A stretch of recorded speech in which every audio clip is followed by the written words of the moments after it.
bisogna che ce lo mettiamo in testa noi e tutti gli altri, c'è mica bisogno di litigare fra partiti alleati. Noi teniamo sta barra e continuiamo a dire che tutti quanti, chi fa opposizione, devono caricarsi di questi problemi, perché se non se ne caricano finisce che ne pagano il prezzo.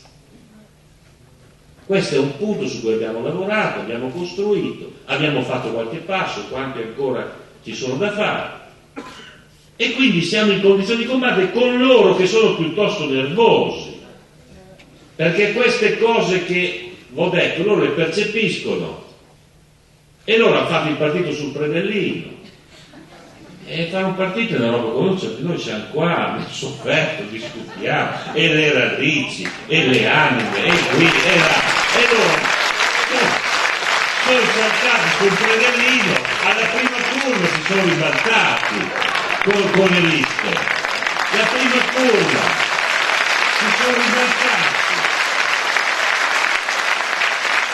e dice quello là è andato a prendersi il panino. No, non sapeva se metterci il prosciutto o il formaggio, perché ce ne aveva tutte e due. Ragazzi, questo è stato la realtà dei fatti.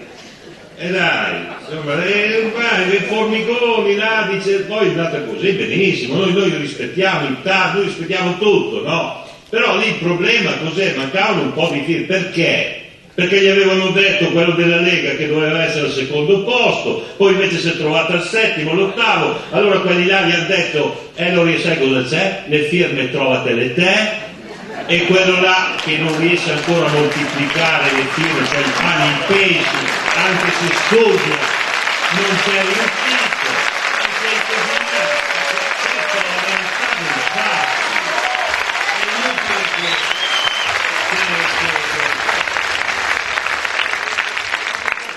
non questi poi naturalmente queste cose loro non le digeriscono, non hanno l'umiltà di dire, perché mica che io mi aspettassi, ma se volevano tentare di sgamarli in qualche modo del Lazio eccetera, cosa dovevano fare?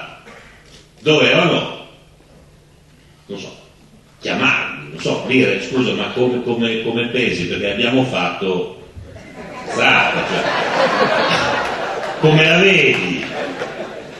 Che io gli avrei detto, guardate, adesso vi fate tutti i vostri giri delle 7 chiese, tal genere, perché in Italia esiste una regola, chiedete scusa, e poi fra Lombardia e Lazio sono cose diverse, vediamo, no, primo giorno, la sinistra, i magistrati, è colpa qui, è colpa là, fanno un decreto,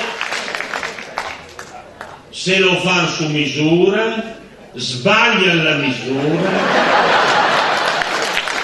ma guardate, è su questo che bisogna colpirli, è vero o no Bortolucci? Bisogna dirgliela così, che non sanno fare un tubo di niente, e cosa vuoi che risolva per l'Italia? Che l'arroganza ti acceca. Naturalmente lì poi viene fuori l'animanza, no, di questo schieramento, si è visto in queste circostanze di sotto le elezioni, e cioè l'animanza di dire, lo dirà ancora Berlusconi, ha detto oggi a Napoli, se lo dirà sabato a Roma, poi in giro, eccetera, che noi volevamo andare da soli, con non avere l'avversario nel Lazio, eccetera, eccetera. Cioè, no, non concepiscono che, ho detto, non è mica questione della lista, abbiamo mai chiesto che non ci fosse la lista. Ma non potete chiederci che strappiamo le regole, perché i cittadini devono seguire le regole. Allora per favore segua anche la politica, sono rimaste fuori un sacco di liste, di questi, di quegli altri. Oh ragazzi, ve la siete cercata, la regola è quella lì, finché c'è bisogna rispettarla. Questo discorso normale non entra. Cioè a Pizzella non ce l'ha quel rapporto. Non entra. Lui si è messo in testa a poco con una cosa che, non so, è prima ancora di Socrate, cioè che il consenso viene prima, comunque tu l'abbia preso su, viene prima delle regole. Cioè, si è messa in testa questa cosa che confligge contro ogni profilo di tipo costituzionale dei paesi moderni. Il popolo è sovrano nella forma e nei limiti della Costituzione, cioè esercita la sua sovranità nella forma e nei limiti della Costituzione. Ogni Costituzione in forma dice questa cosa. E tu puoi avere anche il 99,9% del consenso, ma non puoi fare pressioni su un'autorità di garanzia. Non puoi pensare di insultare la Corte Costituzionale, non puoi. Devi usare il telecomando anche tu, come diavolo. Se non ti piace giri i canali, come siamo costretti noi a fare, spesso e volentieri, per non avercelo sempre davanti. È fatta lui, no? Un po' più. Adesso lui dice che ultime 10 giorni farà. La campagna elettorale possiamo scrivere anche noi, lo sappiamo a memoria sulla campagna elettorale. Sono sempre state quelle lì. Scaldare l'aria, improvvisamente, cioè concentrare tutto su di lui. Che non so se noi lo paghiamo, lui non ha bisogno, ma noi che invece noi lo paghiamo da Presidente del Consiglio. Lui fa il capo partito, il capo popolo, il capolista, il caporedattore del TG1, fuori che il capo del governo. Lo vedete adesso